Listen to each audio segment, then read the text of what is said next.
Good afternoon, everyone. I'm Nathan Shapura, Senior Political Advisor at the European People's Party. On behalf of the EPP, welcome to this episode of EPP Family Talks. This week, we have a special focus on the upcoming launch on the Conference on the Future of Europe. And today, we are very glad to welcome with us Dubravka Šuica, a former mayor of Dubrovnik, former member of the Croatian and European parliaments, former leader of the EPP group in the European Parliament's Croatian delegation, and a vice president of our EPP Women Association. She is also, most importantly, since the start of this European Commission, vice president of the European Commission in charge of democracy and demography. We're so glad to welcome you with us today. Thanks so much for joining us, Vice President. Thank you for inviting me. Let's start right off with our main topic. You're responsible in your portfolio for the issue of democracy. And as such, this is one of the main projects you've been working on, one of the main things you've been responsible for. So as we look forward to the launch of the Conference on the Future of Europe, could you tell us what is the conference all about and why is this something that people should be interested in? Oh, thank you, Nathan. I'm happy to take part in another EPP Talk episode, EPP Family Talk episode. In a few days, as you know, we will celebrate Europe Day. In 1950, Robert Schuman stated his vision for Europe, a united Europe. And already then, the important role of citizens was undeniable. And today, it's not politicians alone who are shaping our future. The Conference of the Future of Europe opens a new path towards a genuine engagement with our citizens. It is a public space for them to voice their concerns, their ideas, their hopes, their dreams, their fears. Europe and the world have dramatically changed since 1950. Technology has altered the way we live, the way we work, we communicate, and we connect. Democracy itself is not static, and it constantly evolves. So politicians and decision makers must evolve along with it. So we must make our democracy fit for the future. So people's attitudes and expectations have shifted.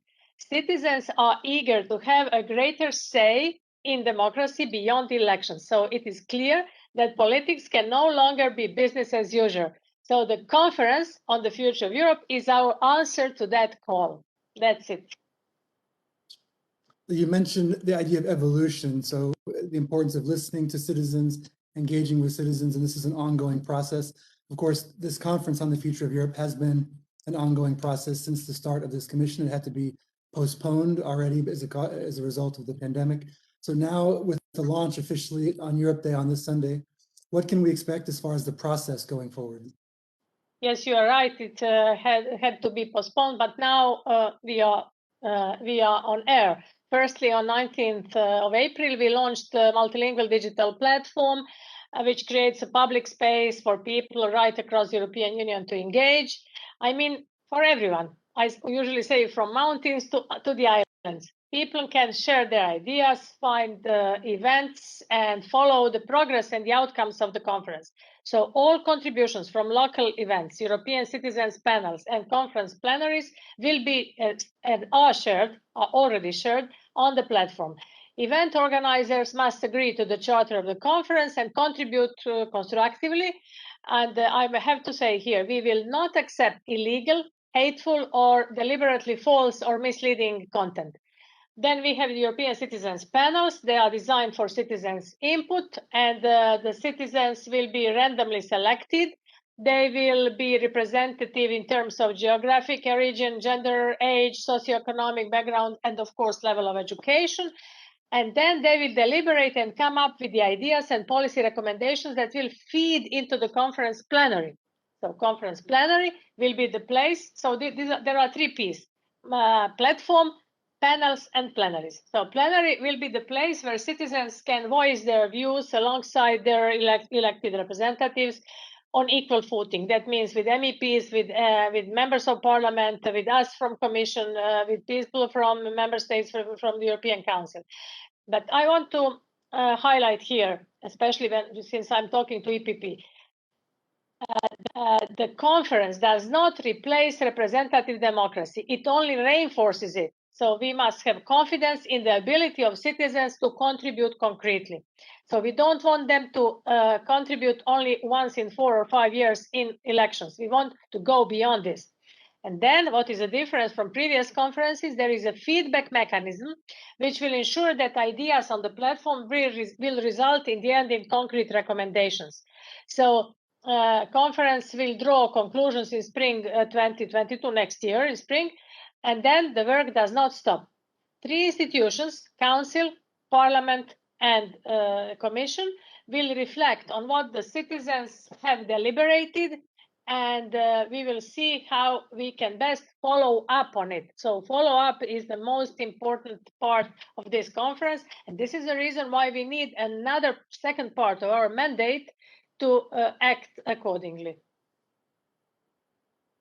Thanks so much for that. I learned actually quite a bit there. So if I understand this, there's two main parts. First, the platform, panels, and plenary, and then the second part, the follow-up to what the citizens have said. So yes, and I would just say, this is the difference between previous citizens dialogues, conventions. This time, this will be the benchmark of this conference, and we hope that we will use this opportunity to come closer to our citizens. So we don't want them to see us as Brussels bubble. We want to be closer to our citizens, and we want to narrow this gap which exists between policymakers and citizens. I would just say, very personally speaking, I thought I found the platforms very interesting and engaging to even just read the comments which have already started coming in from citizens all over Europe about their different ideas. Let's turn now to some of the content which we might expect citizens to raise, and indeed they have already started sending in ideas. And I want to turn to the second part of your portfolio, let's say, and that's demography, which is essentially the study or the science of populations. When you look at the population of Europe now, what do you see as the main challenges facing Europe's population? Thanks for this question. This is first time ever in the history of European Commission that we have portfolio which is dedicated to democracy and demography. So it is very multidimensional, and it's underpinning virtually all our policies. So we are experiencing a profound demographic change in Europe, and it comes both with challenges and opportunities. So we must harness the positive side that come with change, and we have to address the challenges it poses. So for both, there is no silver bullet. Instead, it is a collection of policies and initiatives that can help us make the most of the current situation and ensure that we remain demographically dynamic. So what I can say, main trends in Europe are aging population, depopulation, fewer children being born, and urban and rural divide. So there was East and West divide. Now there is urban-rural divide. We are observing these trends, analyzing them, and anticipating the impacts to be ready for the next steps. So this is one of the reasons why we have developed and recently launched the Atlas of Demography. This is a new tool that help us grasp this change in a very visual manner. So it's not only for us in Commission, but for everyone. You can see at granular level what is going on in your village, in your city, in your country. My work, aging. We had the green paper consultation on this. Then a long-term vision for rural areas, which will be out end of June this year. And then population decline and brain drain in more general terms for next year. We have to address this is really a big issue. And then next steps include the global dimension with European demographics in a wider global context, which is influenced by potential climate-induced migration or more extensive artificial intelligence development. So this is really important. But if I mention only one fact, that in 2070, if we go on like this, Europe will represent only 4% of the world's population, which is really fact which we have to think about, and this is the reason why we have to address this seriously. Of course, it's very complex, as I said, multidimensional, but we are trying our best. These are really critical issues you've just laid out. If I could liaise back with the Conference on the Future of Europe topic, you mentioned that these panels that will be set up will be representative as far as demographics, population, or gender, and different things. How do you see the Conference on the Future of Europe potentially addressing some of these critical issues you've just talked about? Yes, you know that we have these 9 topics you saw on our multilingual digital platform, but we have also 10th box, which is empty. It says other ideas. So whatever will be of citizens' interest, they can raise during this conference, either on local, regional, national, or in citizens' panel on European level. So the advantage of this conference is that it can touch upon all areas. So nothing is preempted, nothing is restricted. So it helps us build new bridges of trust with those who feel that they are being left behind. But there are many citizens of Europe who are left behind. And the link with demography is that this feeling of being left behind is often a result of a demographic change. So people feel disconnected from decision making. They feel like their needs are not always taken into account when new policies are being developed, or when new initiatives are being launched. So the objective of the conference is to make sure that Europe corresponds to the expectations of its citizens. And these citizens have changed. They are aging, their household compositions have changed, they have probably moved to other places, they have decided to have children or not. And they will believe in Europe only if they can recognize themselves in this construction. So for us, this is very important. We will be successful only if we fully take into account the changing and changed demographic landscape of Europe and of European territories. And as you know, by definition, it's very diverse. So there is no one measure can suit all. So it's always tailor-made approach, as you know. Let me ask you one other question about demography, and it touches on another important role that you have, and that is your role as vice president at our EPP Women Association, where you've been very actively engaged for many years. When you look at the situation of women specifically in Europe now, what do you see as the main challenges? I haven't mentioned gender balance during this conference. This will be also very important, and these randomly selected citizens will be also selected on the basis of gender. So gender equality has always been a focus of my work.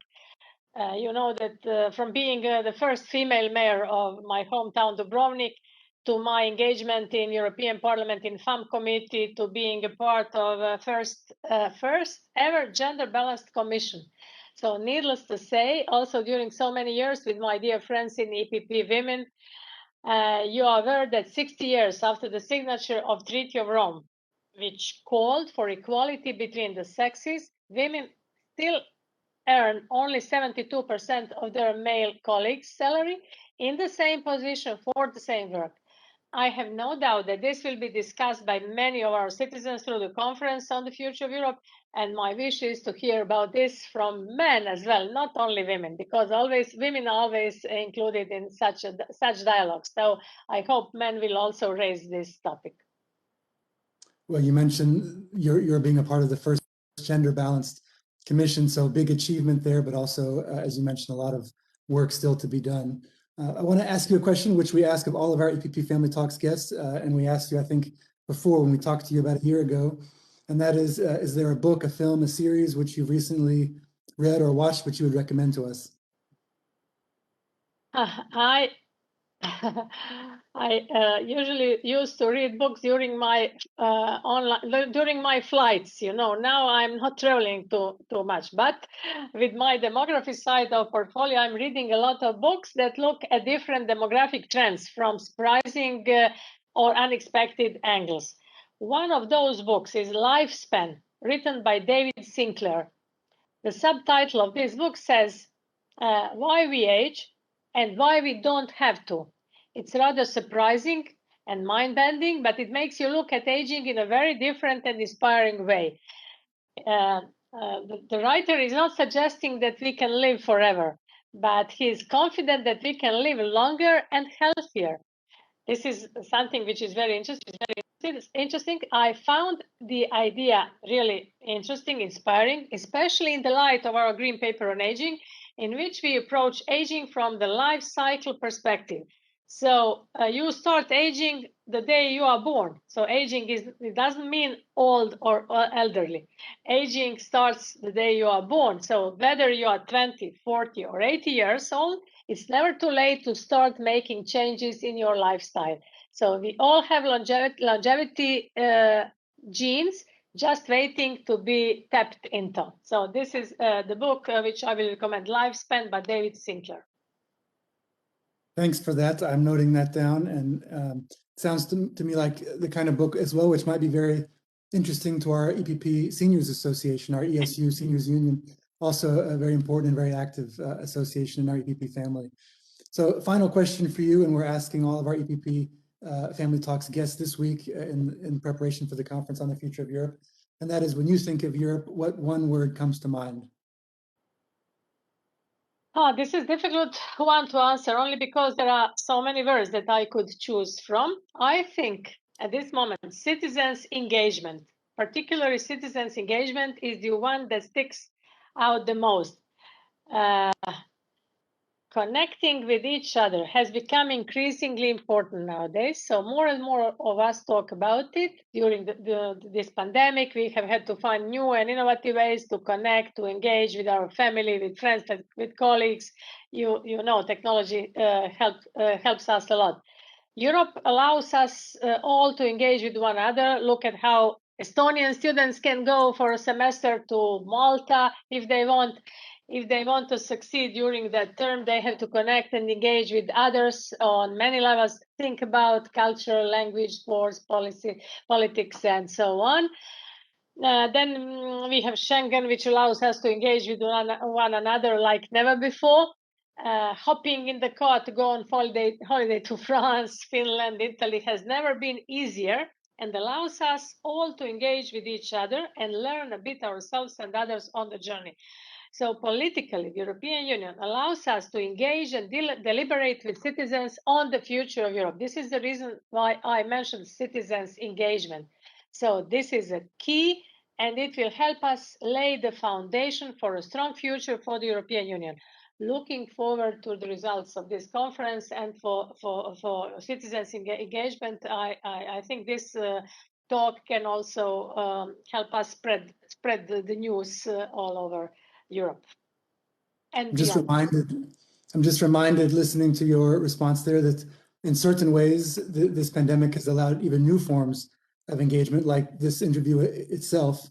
And hopefully, as this pandemic ends and things return hopefully to normal before too long, those things will not be lost, even as the others will be, you know, the more traditional ways of engagement and Erasmus and all these different things will be regained, you know, in the way that they to their fullest. Citizens engagement. Dubravka Šuica, Vice President of the European Commission for Demography and Democracy, and responsible for the Conference on the Future of Europe. Thanks so much for talking to us today. It's been a pleasure. It's always a pleasure speaking with you. On behalf of the EPP, thanks so much for the important work that you're doing. Thanks a lot for this interview, and all the best to everybody, especially to members of EPP and EPP Group. All the best. To all of our viewers, thanks for tuning in. Please join us again next time for our next episode of EPP Family Talks. See you then.